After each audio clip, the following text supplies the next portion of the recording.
Greetings and welcome back to the universe of Elite Dangerous. For today's gaming guide, what I'm going to talk to you about is the display screens that we have in the game and what some of them mean. So I'm out here just outside a space station, just floating in the air, collecting some of the view. So let's have a look at our displays that we have. So this is the primary display, and on here there are various different pieces of information that we can obtain. First off, we have the information about the nearest station that we've got, so working in the bottom left hand corner. That will change depending upon what object that we click on. So for example there I've just clicked on the Shack's visitor icon by pressing the target button. That is now scanning that information and the tourist information is downloaded.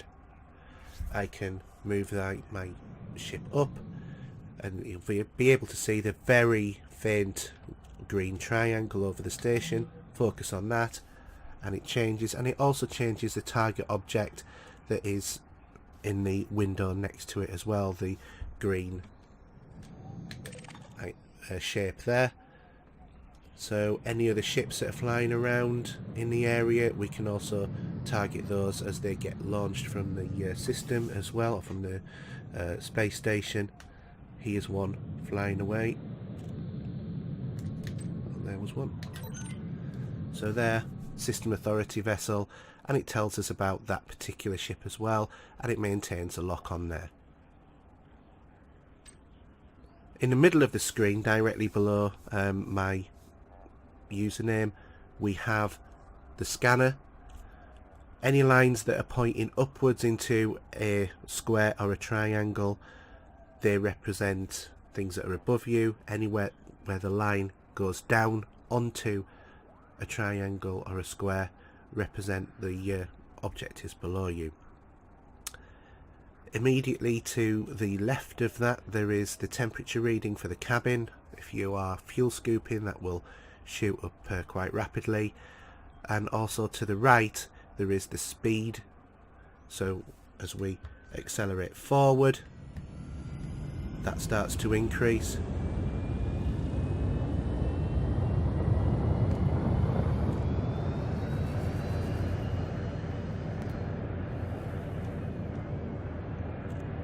The longer your turning circle becomes, unless you're in this optimized area of between the bottom of the green and the top of the green, which means that you have the maximum movability of your ship. Go beyond that and then it starts to slowly get slower and slower to turn, unless you drop the speed down again, in which case it suddenly starts to speed up.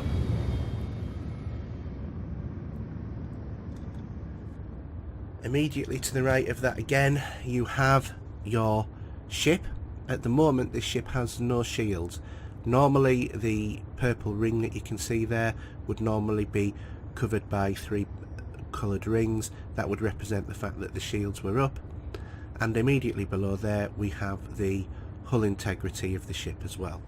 So at the moment it's 100%. To the right of that again you have your power distribution system. I can at any point increase power to the weapons at the cost of drawing power from the systems or the engines, or I can increase the ship's engines to vastly increase the speed that I can go as well. Obviously if I want to boost like so, which will greatly increase my speed, I will need more power into the engines to be able to do so on a regular basis.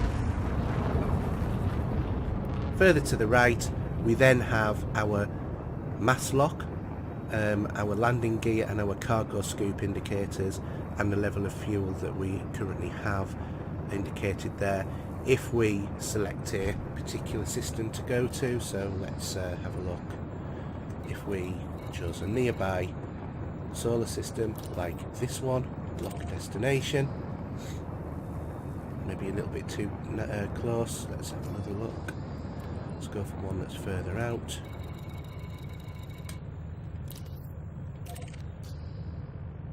You can see the little amount that is being cut off the end of there, that is how much fuel will be used to do that jump.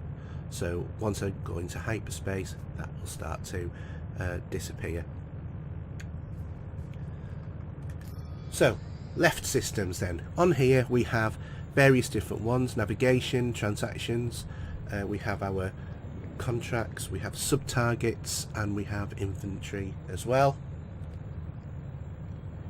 So let's see if we can first off find something to focus on.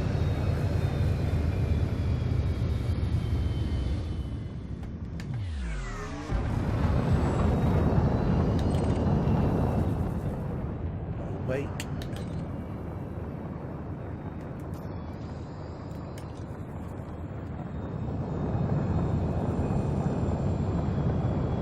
So on here, what this is showing me at the moment is where we are, the different systems that are within a certain distance from us, and planets.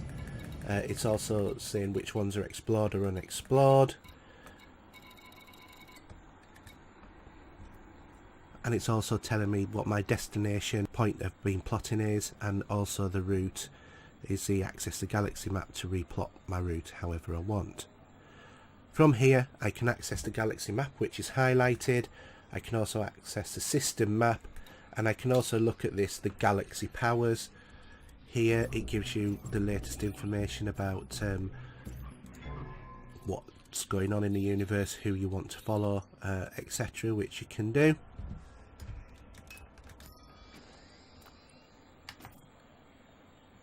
Transactions, so this is the contracts that are presently ongoing, and any claims for any weekly bounties that I have outstanding.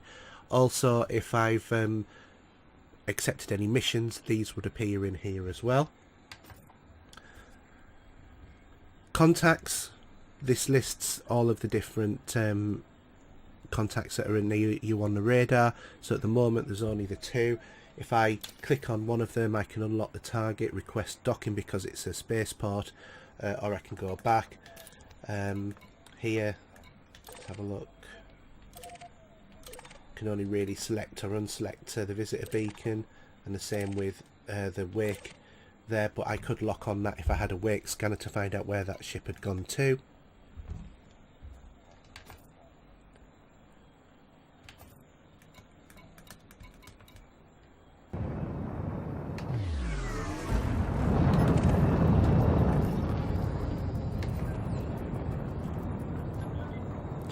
So if you want to do some precision attacks, you can actually focus on a specific part of that particular ship's systems. Personally, I normally go for the power plant, because if you're targeting that, once the power's out, the ship's not going to be going anywhere at all.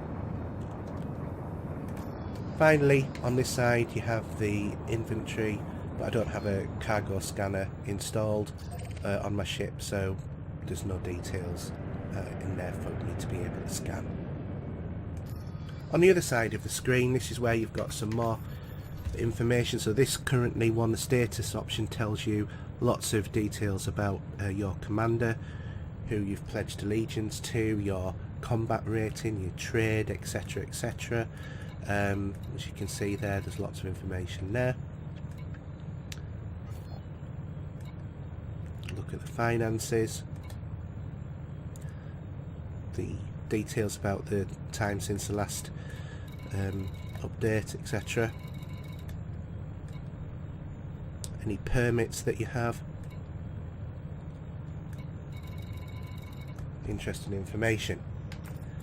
Next off, we have different details about the different modules that we have on the ship, and here I can prioritize the power distribution. So if you've got more systems leeching power than you actually need to, there might be something that you can for example switch off. So if you're in the middle of combat, it's unlikely you're going to be needing a fuel scoop, for example, so you could switch off the fuel scoop.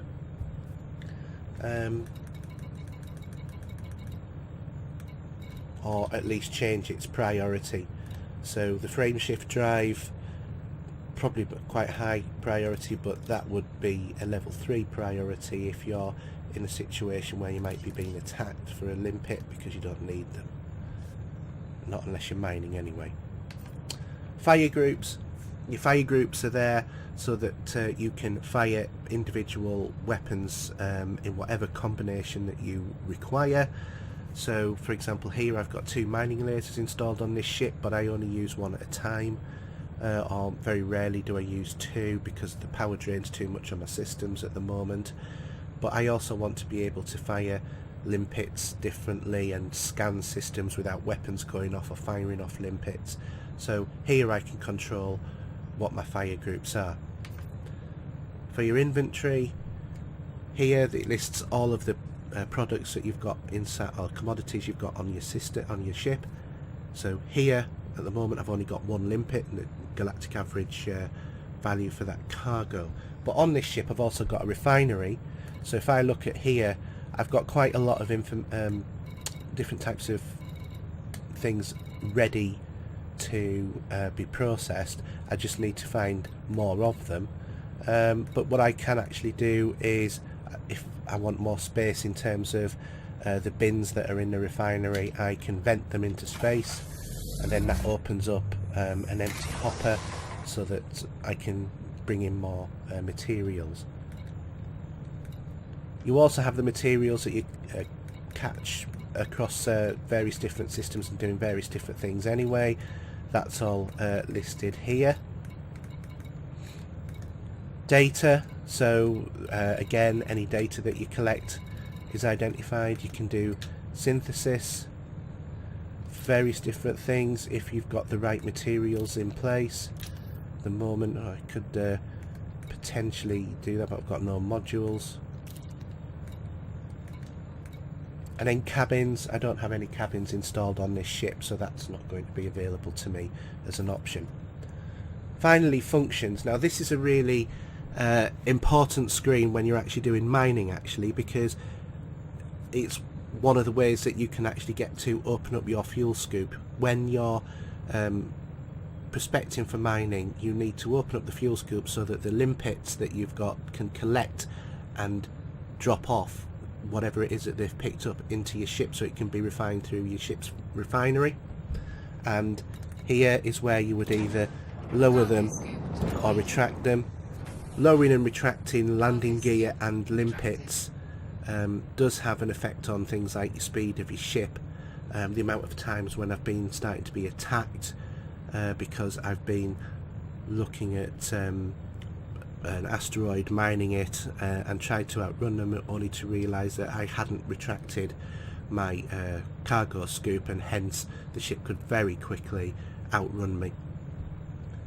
You can do things like beacons, you can do silent running, so what that does is it masks all of the heat signature of your ship and it makes you drop off the radar.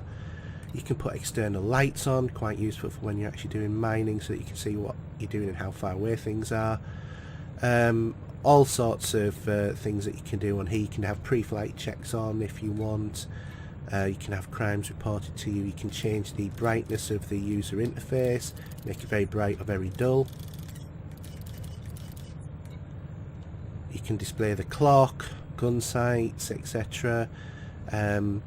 All sorts of things that you can do. Also, if your ship ever seems to be completely non-responding and you're in a spin and you can't control anything, it's quite useful to come to the functions menu and do a reboot and repair, because quite often that will get your ship working again. Finally, you can also blow up your ship. Worst comes to the worst, if rather than let somebody else kill you, blow it up yourself. Or if you get stuck to a point where you really do need to go back to the nearest station, blow up your ship, pay the insurance cost and get your ship restored to your last docked station. I did forget to mention at the top of the screen here we do have some details. This is just a general chat that's going on. I can type in here whatever I want to the local group. Some people do, some people don't. Personally, I don't bother.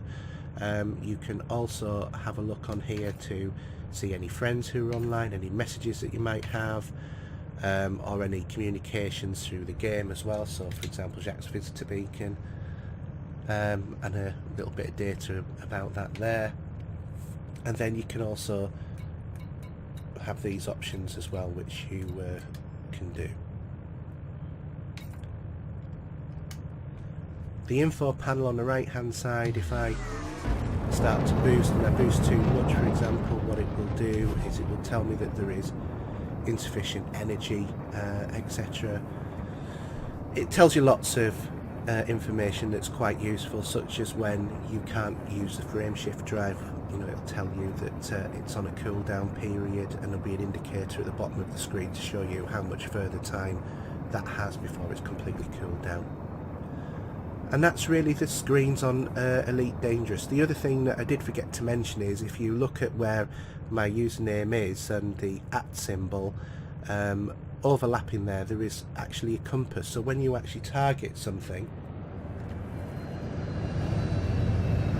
it will zone you back in onto that particular point.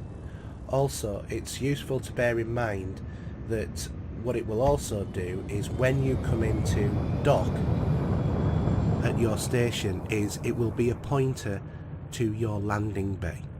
So whenever it is that you're coming into dock, you do have to request permission to land at the ship. You can't just fly straight into a station. If you do, you will be blown to bits pretty much immediately. But for example here,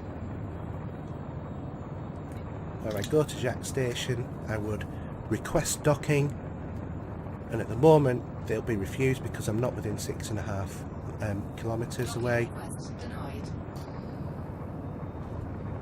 or 7.5 rather. But as soon as I'm close enough, then it will say what bay I can go to, and the pointer will start to point to where I need to land once I go through the envelope at the front of the station. So that's it for this episode. Hope you've enjoyed it. Hope you found some use out of what I've told you here, and stay tuned for the next episode. If you want, you can follow me on Twitter at HERJUK. You can follow my YouTube channel, which is youtube.com/Hayden Rees Jones, or you can listen to me on Cranky Gamers UK, a weekly podcast available on iTunes and lots of other different apps. Thanks for watching. Please give the video a like if you've enjoyed it, and subscribe to the channel. It really does help the channel to get more notice. Thanks very much. See you next time. Bye.